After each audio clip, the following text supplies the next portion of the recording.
On January 15, 1967, on a bright, clear day in the Los Angeles Coliseum, the big question which had troubled the football world for 7 years was answered.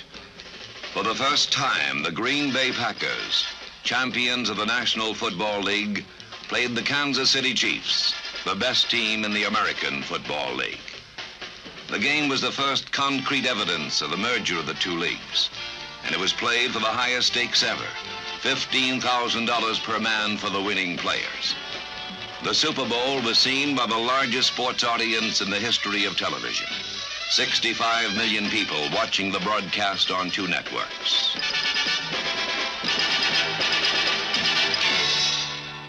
Program, football line up here. Got to take it down, fella.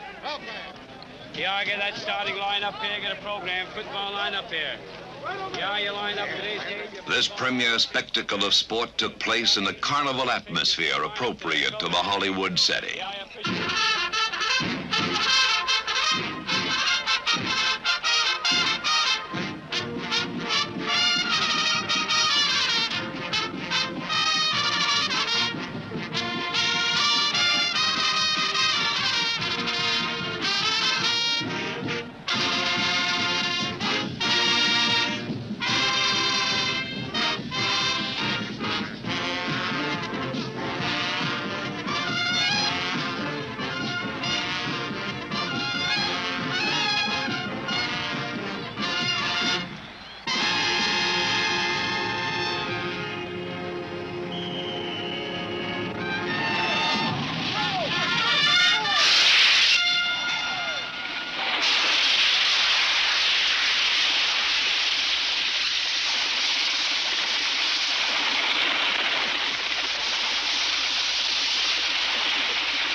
The clarion call of the Kansas City trumpeter went unanswered. Throughout the entire game, the Kansas City runners were hauled down at the line of scrimmage as the big mobile Green Bay defenders overpowered the blockers. It was established early that the Chiefs could not move the ball consistently on the ground. They were to gain only 72 yards rushing. Most of this yardage was born from desperation, as Len Dawson scrambled to avoid Green Bay tacklers. This, of course, is a sign of weakness, not of strength.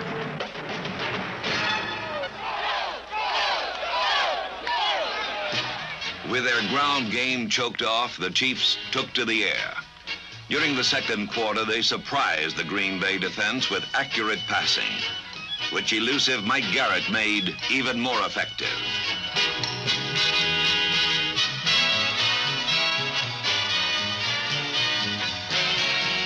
The play-action pass was quarterback Len Dawson's most useful weapon.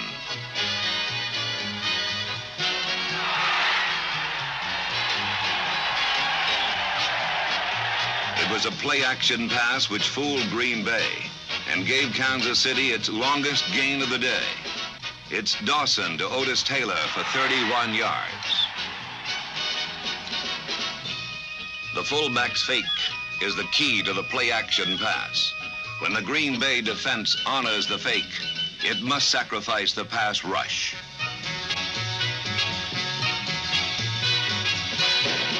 With no pressure on him, Dawson has ample time to find a receiver.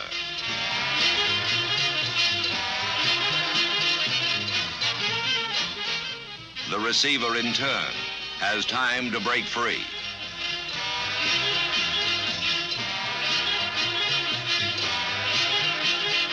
Another play-action pass. Dawson to Curtis McClinton gives Kansas City its only touchdown.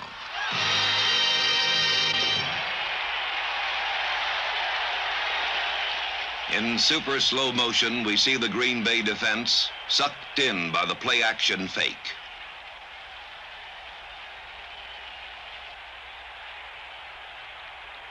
The fake is so convincing that Dawson has his choice of 2 receivers.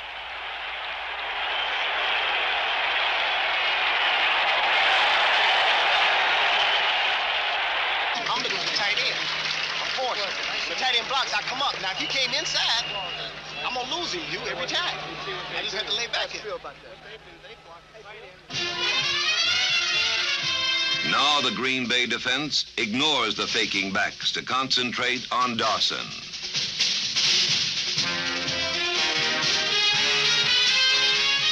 In the second half, the Packers begin to blitz to put even more pressure on Dawson. Number 60, Leroy Caffey, finds an open road to the quarterback.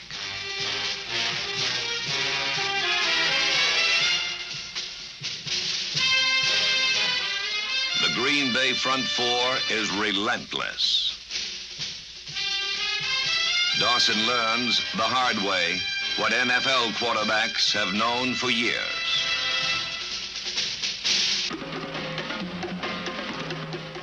Kansas City discovers that against Green Bay, success invites punishment.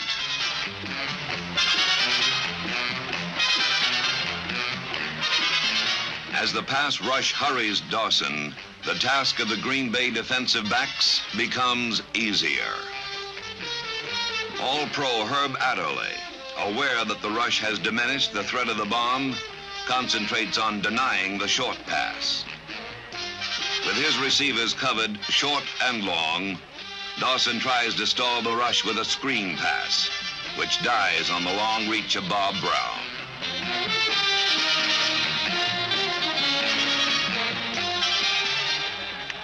As the Kansas City offense consistently comes up short, frustrated coach Hank Stram ponders an impossible problem.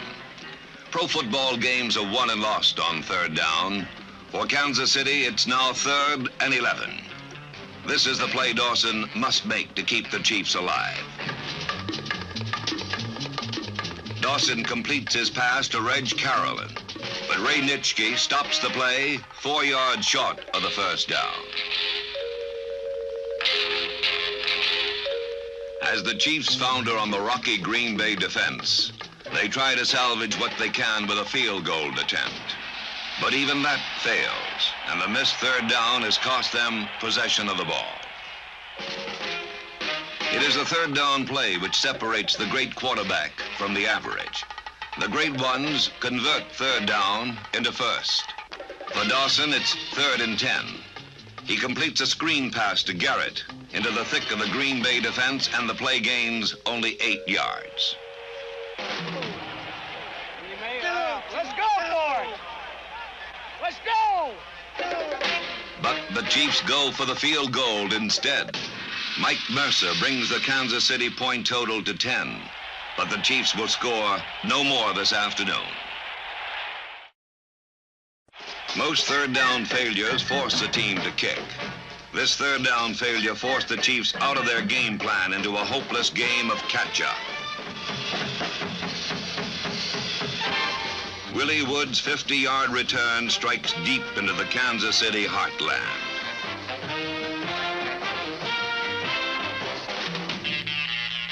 This fatal third down failure was the child of frustration.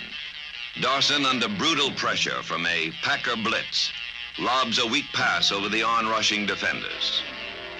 With nothing on it, the ball flutters into the hands of Wood.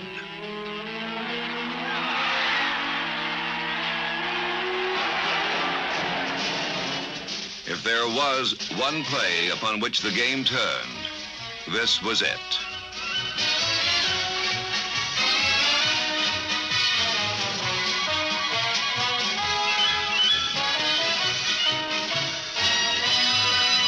I thought I was going to go all the way on the daggone thing. Did somebody flick a toe or something? Yeah, kind of. Now, somebody came from behind, you know.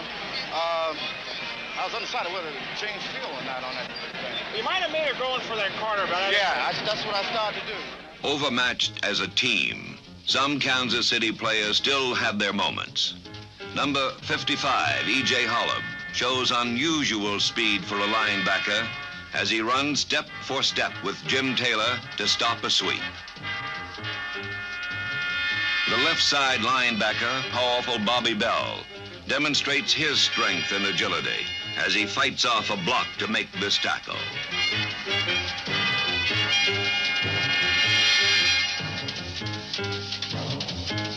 In the circle, tackle Buck Buchanan knocked back 2 steps at the moment of impact, still with persistence and good pursuit, manages to wrestle Jim Taylor to the ground.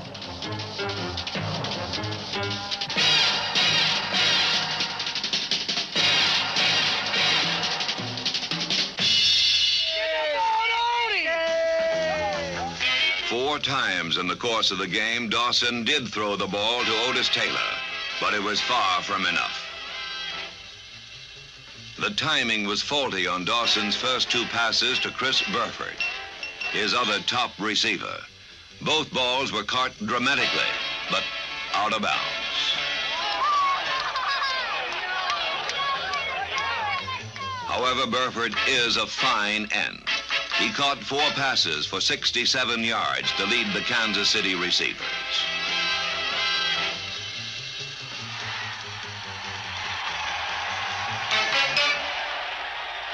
Mercury quick Mike Garrett gave American Football League fans cause for pride. Garrett was one of the best backs on the field. Come on, let's go, Ray! All right, give it to Garrett! Give it to Garrett! Give it to Garrett! Good deal, Mike. Let's go, Mikey!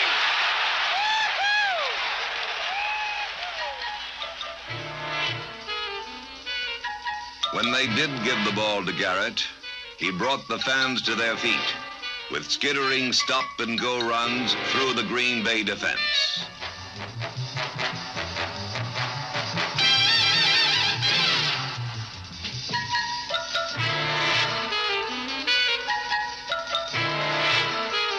A beautifully balanced runner, Garrett time and again slipped tackles to gain additional yardage.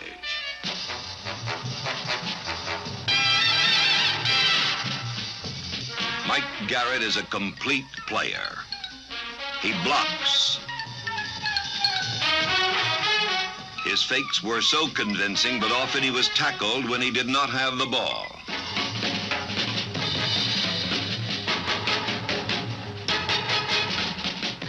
And when his quarterback is in a hole, Garrett lends a helping hand.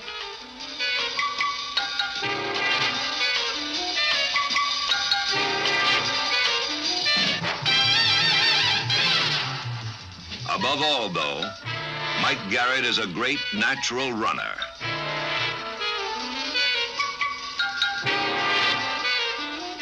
Kansas City did have some stars, but Green Bay was a team of stars.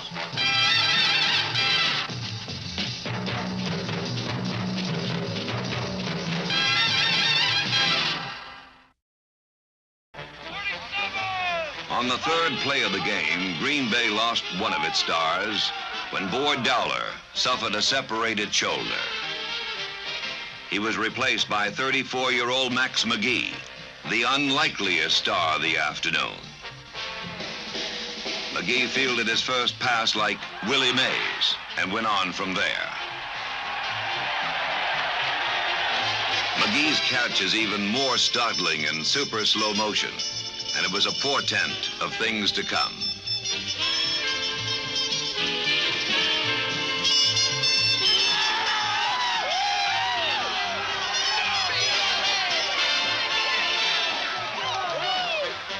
The crafty Green Bay veteran used his 11 years of NFL experience over and over to take advantage of the young Kansas City cornerbacks.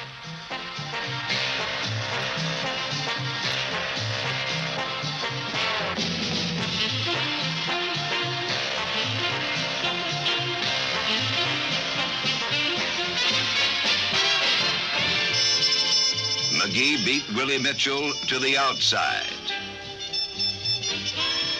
He beat Mitchell to the inside. When the desperate Chiefs resorted to double coverage, McGee beat both defenders.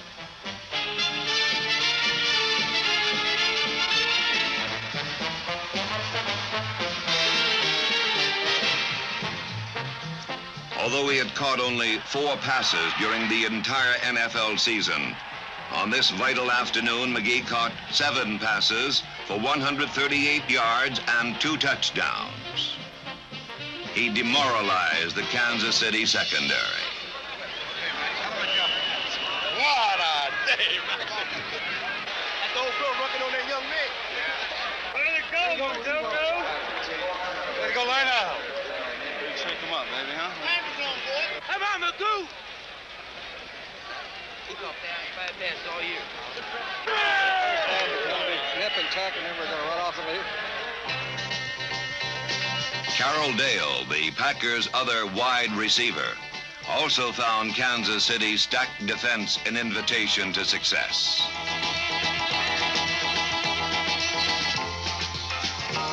Dale gratefully accepted the short passes conceded by Mitchell, who was deathly afraid of the bomb. Hammered to the earth by Fred Williamson on this play, Dale learned something. Later, he used this hard-won knowledge to sting Williamson.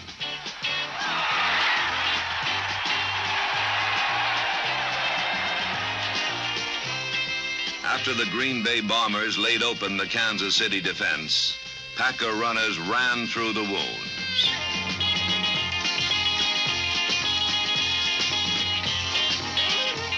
Jim Taylor, behind violent blocking, ripped through the gaps torn in the Kansas City defense.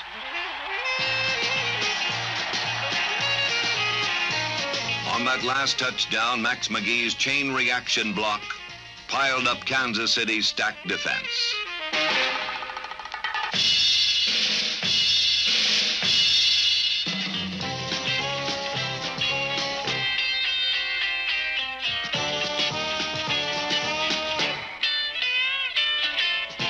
Elijah Pitts also ran to daylight through the Kansas City line.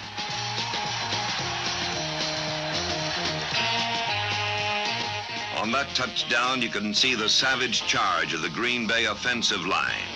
Fleming, Skoronski, and Thurston wipe out the tiring Kansas City defenders.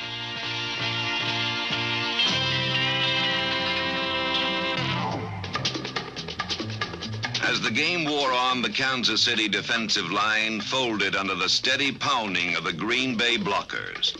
The holes gaped wider, and the Packer runners dug deep into the soft underbelly of the Chiefs. Whiplashed by plays that struck with equal devastation to either side, the Chiefs were helpless to stem the Packer onslaught. Finally, Elijah Pitts applies the coup de grace. Andy? Where's Andy?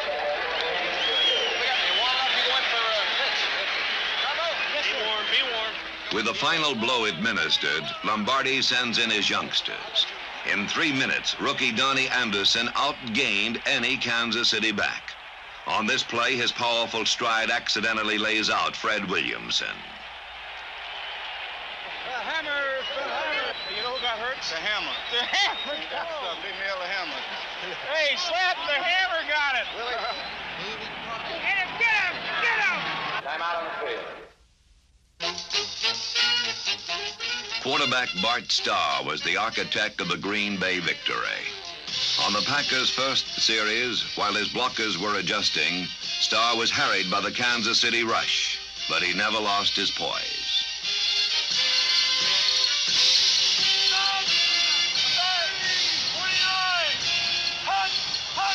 Firing into the Kansas City defense with cool precision, Starr first hits Fleming, then mixes his targets expertly. On this march, he finds Pitts.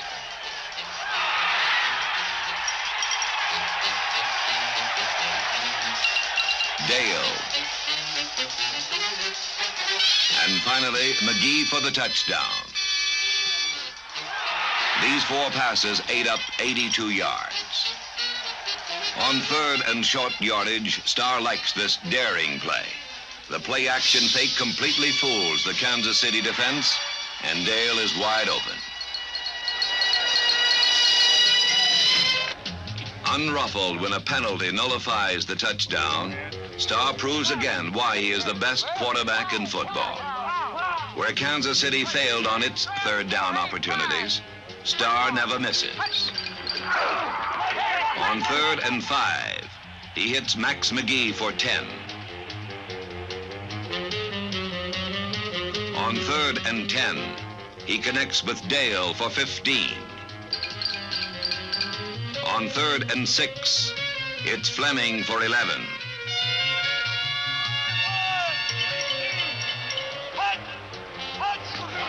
On 3rd and 7, Starr finds his 4th different receiver, Elijah Pitts, for another first down.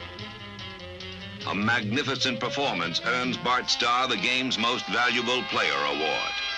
For the first time in 7 years, Vince Lombardi's Packers, 35-10 victors over Kansas City, can claim an indisputable world championship. In this superb spectacle of a sport, even the losers can find some satisfaction. I thought we played well the first half, and I thought we got off to a good start the second half. But I think the interception on the 3rd and 5 situation seemingly changed the personality of the ball game. Starr, I thought, was just terrific all afternoon at picking up the big 3rd down play. They have good people. We had good people. We didn't play our finest ball game. They played well. I think Max McGee probably had the best football game he's had in the last 10 years. Of course, I don't know what their game plan was, but it's very evident that they were working on our left side. Back to cornfields, huh? On another day, in another year, it will surely be the turn of the AFL. But this spectacle of a sport belonged to Green Bay.